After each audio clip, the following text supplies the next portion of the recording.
जय हिंद साथियों, आप सबको फिर से एक बार अपना YouTube चैनल डीसी क्लासेस में स्वागत है। क्लास 10th बायोलॉजी का ये तीसरा पार्ट है। दूसरे पार्ट तक हम लोग देख लिए हैं, पढ़ लिए हैं। दूसरे पार्ट में आपको परपोषण के प्रकार कितने होते हैं, परपोषण के प्रकार कौन कौन है, ये सारी चीज़ों के बारे में आपको बताया गया। जैसे परपोषण के प्रकार में आपको प्रीवियस वीडियो में बताया गया, परपोषण 3 प्रकार के होते हैं: मृतजीवी, परजीवी और प्राणी संपोषण। और मृतजीवी परजीवी क्या है, इससे संबंधित जो महत्वपूर्ण बातें थी वो सारा चीज आपको बता दिया गया है। तो आज के क्लास में हम लोग बात करने वाले हैं क्लास 10th बायोलॉजी पार्ट 3 जो है, ये आपका आज का क्लास पार्ट 3 होगा, है ना। तो इसमें हम लोग बात करेंगे सबसे पहले प्रकाश संश्लेषण क्या है, प्रकाश संश्लेषण क्या है, प्रकाश संश्लेषण की संपूर्ण समीकरण क्या होती है, प्रकाश संश्लेषण के लिए कौन कौन से कच्चे पदार्थों की आवश्यकता होती है, और प्रकाश संश्लेषण से संबंधित कुछ महत्वपूर्ण बातों को हम लोग देखेंगे। तो आइए सबसे पहले हम लोग बात करते हैं प्रकाश संश्लेषण होता क्या है। प्रकाश संश्लेषण होता क्या है हम लोग बात करेंगे। तो देखिए, सबसे पहले यहाँ पे लिख दिया गया है प्रकाश संश्लेषण। हम लोग बात करेंगे प्रकाश संश्लेषण क्या है। तो यहाँ पे लिख दिए हम कि जिस प्रक्रिया के द्वारा पेड़ पौधे अपना भोजन का निर्माण करते हैं, है ना। जिस प्रक्रिया के द्वारा पेड़ पौधे अपने भोजन का निर्माण करते हैं, उस मूलभूत प्रक्रिया को हम लोग क्या कहते हैं, प्रकाश संश्लेषण। सेम परिभाषा आपको यहाँ पर भी लिखा गया है। जिस प्रक्रिया के द्वारा पौधे अपना भोजन तैयार करते हैं, उस मूलभूत प्रक्रिया को प्रकाश संश्लेषण कहते हैं। इस प्रक्रिया में पौधे सूर्य की उपस्थिति में क्लोरोफिल, CO2 यानी कार्बन डाइऑक्साइड और H2O यानी कि जल की मदद से अपना भोजन तैयार करते हैं। सबसे पहला चीज क्या आपको बताया गया कि जिस प्रक्रिया के द्वारा पेड़ पौधे अपना भोजन का निर्माण करते हैं या बनाते हैं, उस मूलभूत प्रक्रिया को हम लोग प्रकाश संश्लेषण कहते हैं। इस प्रक्रिया में पेड़ पौधे क्लोरोफिल, CO2 और H2O की मदद से अपना भोजन का निर्माण करते हैं। आगे देखते हैं। आइए, एक पॉइंट में लिखा हुआ है कि हरे पेड़ पौधे में प्रकाश संश्लेषण क्रिया करने की क्षमता होती है। यानी कि जितने भी हरे पेड़ पौधे हैं जिसमें प्रकाश संश्लेषण करने की क्रिया या करने की क्रिया की जो क्षमता होता है वो पाए जाते हैं। किसमें? हरे पेड़ पौधे में। यानी कि हरे पेड़ पौधे में प्रकाश संश्लेषण करने की क्रिया होता है ना, या उसमें प्रकाश संश्लेषण करने की क्रिया जो होती है उसका क्षमता उसमें पाया जाता है। यही देखिए, सेम बात लिखा हुआ है, हरे पेड़ पौधे में प्रकाश संश्लेषण क्रिया करने की क्षमता होती है। अब आइए आगे हम लोग चलते हैं। आगे भी कुछ लिखा हुआ है कि कुछ पौधे जो प्रकाश संश्लेषण की क्रिया नहीं कर पाते हैं, वे मृतजीवी या परजीवी कहलाते हैं। यानी कि यहाँ पर एक छोटा सा पॉइंट में लिखा गया है कि कुछ पौधे जो प्रकाश संश्लेषण की क्रिया नहीं कर पाते हैं, वे मृतजीवी या परजीवी कहलाते हैं। भाई, कौन सा पौधा है जो प्रकाश संश्लेषण की क्रिया नहीं करता है? देखिए,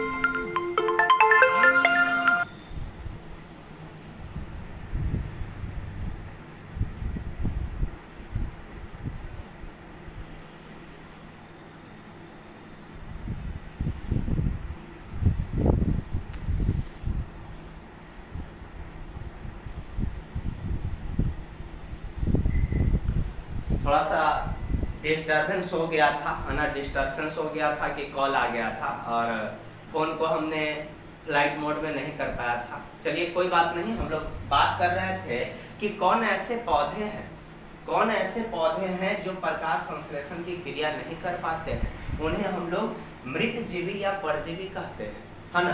तो हम लोग बात करेंगे, जैसे गोबर छत्ता जो है, ये पौधे का एक प्रकार है, गोबर छत्ता, जो पूर्ण रूप से मृतजीवी होता है। और एक अमर बेल है, अमर बेल जो होता है ये आपका क्या होता है, परजीवी होता है। तो यहाँ पे कुछ पौधे जो प्रकाश संश्लेषण की क्रिया नहीं कर पाते हैं, वे मृतजीवी या परजीवी कहलाते हैं। तो प्रकाश संश्लेषण की क्रिया नहीं होती है वो पौधा एक गोबर छत्ता है और एक अमर बेल है। गोबर छत्ता मृतजीवी पौधा है और अमर बेल जो है वो परजीवी है। आइए हम लोग आगे बात करते हैं। अगले प्रश्न की ओर चलेंगे तो कहा जा रहा है, यहाँ पे लिखा हुआ है कि प्रकाश संश्लेषण की क्रिया के लिए 4 आवश्यक पदार्थों का नाम लिखें। यानी प्रकाश संश्लेषण, पौधे में प्रकाश संश्लेषण की क्रिया होती है तो उनके लिए जो है आवश्यक 4 पदार्थ कौन कौन होते हैं जिसकी सहायता से पेड़ पौधे अपना प्रकाश संश्लेषण की क्रिया संपन्न करते हैं। तो आइए सबसे पहले हम लोग बात करेंगे प्रकाश संश्लेषण क्रिया के लिए 4 आवश्यक कच्चे पदार्थों का नाम लिखें। तो सबसे पहला जो है सूर्य का प्रकाश, दूसरा पर्णहरित या क्लोरोफिल, तीसरा कार्बन डाइऑक्साइड और चौथा है H2O एवं खनिज लवण। यानी कि ये चार कच्चे पदार्थ ऐसे हैं जो पौधे में प्रकाश संश्लेषण के लिए आवश्यक होते हैं। पहला हमने क्या बता दिया आपको, पहला बता दिया सूर्य का प्रकाश, दूसरा आपको याद रखना है पर्णहरित या क्लोरोफिल, तीसरा आपको क्या याद रखना है, तीसरा आपको याद रखना है क्या, तो कार्बन डाइऑक्साइड यानी कि CO2 और चौथा याद रखना है H2O एवं खनिज लवण। ये 4 ऐसे कच्चे पदार्थ हैं जो पौधे में प्रकाश संश्लेषण के लिए आवश्यक होते हैं। आइए कभी कभी एग्जाम में बहुत बार ऐसा भी क्वेश्चन पूछा गया है कि प्रकाश संश्लेषण का संपूर्ण समीकरण क्या होता है, या प्रकाश संश्लेषण के संपूर्ण समीकरण को लिखे, 2 नंबर में पूछा जाता है। तो कुछ नहीं, जब भी प्रकाश संश्लेषण का संपूर्ण समीकरण आपसे पूछे तो आपको याद रखना है कि यहाँ पर कार्बन यानी पेड़ पौधे जो है कार्बन डाइऑक्साइड यानी CO2 के साथ जब है ना, जब कार्बन डाइऑक्साइड जल के साथ क्लोरोफिल और सूर्य के प्रकाश की उपस्थिति में है ना, जब कार्बन डाइऑक्साइड जल के साथ अभिक्रिया करता है क्लोरोफिल और सूर्य के प्रकाश की उपस्थिति में, तो ग्लूकोज और उत्पोपाद के रूप में यानी कि उत्पोपाद के रूप में जो है क्या होता है, ऑक्सीजन का निर्माण होता है। तो देखिए यहाँ आइए, यहाँ पे लिखा हुआ है 6CO2 plus H2O, 6CO2 plus H2O, ये अभिक्रिया करेगा किसके उपस्थिति में, क्लोरोफिल और सूर्य के प्रकाश की उपस्थिति में। तो निर्माण क्या होगा, C6H12O6 प्लस 6O2 है ना, प्लस क्या होगा 6O2। तो ये आपको याद रखना है प्रकाश संश्लेषण का संपूर्ण समीकरण। अब प्रकाश संश्लेषण से संबंधित कुछ महत्वपूर्ण बातें हम लोग देखेंगे। जैसे देखिए यहाँ पे लिख दिए हैं, याद रहे। सबसे पहला चीज यहाँ पे बताया गया कि प्रकाश संश्लेषण एक प्रकाशीय रासायनिक अभिक्रिया है। प्रकाश संश्लेषण एक प्रकाशीय रासायनिक अभिक्रिया है, आपको याद रखना है। दूसरा पॉइंट हमने यहाँ पे लिखा है कि प्रकाश संश्लेषण में विकिरण ऊर्जा को रासायनिक ऊर्जा में बदला जाता है। यानी प्रकाश संश्लेषण में विकिरण ऊर्जा को रासायनिक ऊर्जा में क्या किया जाता है, बदला जाता है। अगले पॉइंट की ओर हम लोग चलेंगे। तो अगला पॉइंट है प्रकाश संश्लेषण के दौरान बना भोजन स्टार्च या मंड के रूप में संचित होता है। ये भी काफी इंपॉर्टेंट है ना, काफी इंपॉर्टेंट बिंदु है। प्रकाश संश्लेषण के दौरान बना भोजन जो है वो स्टार्च या मंड के रूप में क्या होता है, संचित होता है, आपको याद रखना है। इसके बाद अगले पॉइंट की ओर चलेंगे। तो अगला पॉइंट है प्रकाश संश्लेषण में उत्पोपाद के रूप में क्या बनता है। अभी मैंने आपको बताया, जब प्रकाश संश्लेषण का समीकरण बता रहे थे तो उसमें बताया थे कि ऑक्सीजन जो है उत्पोपाद के रूप में बनता है। वही चीज आपको यहाँ पे लिखा हुआ है। प्रकाश संश्लेषण में उत्पोपाद के रूप में क्या बनता है, तो ऑक्सीजन यानी O2 बनता है, याद रखना है। अगला जो है टॉपिक वो है प्रकाश संश्लेषण की क्रिया शुरू से अंत तक। प्रकाश संश्लेषण की क्रिया जो है वो शुरू से अंत तक जो है क्लोरोप्लास्ट में ही होता है, क्लोरोप्लास्ट में ही होता है, याद रखना है।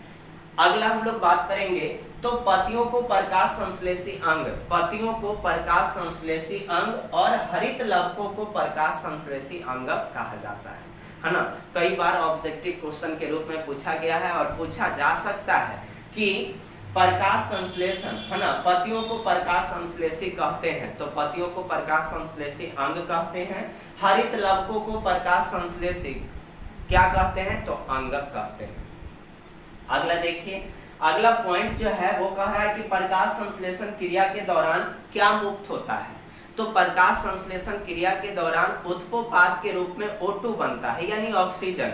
तो प्रकाश संश्लेषण क्रिया के दौरान मुक्त क्या होगा, जो उत्पोपाद के रूप में बनेगा यानी O2 यानी ऑक्सीजन, आपको याद रखना है।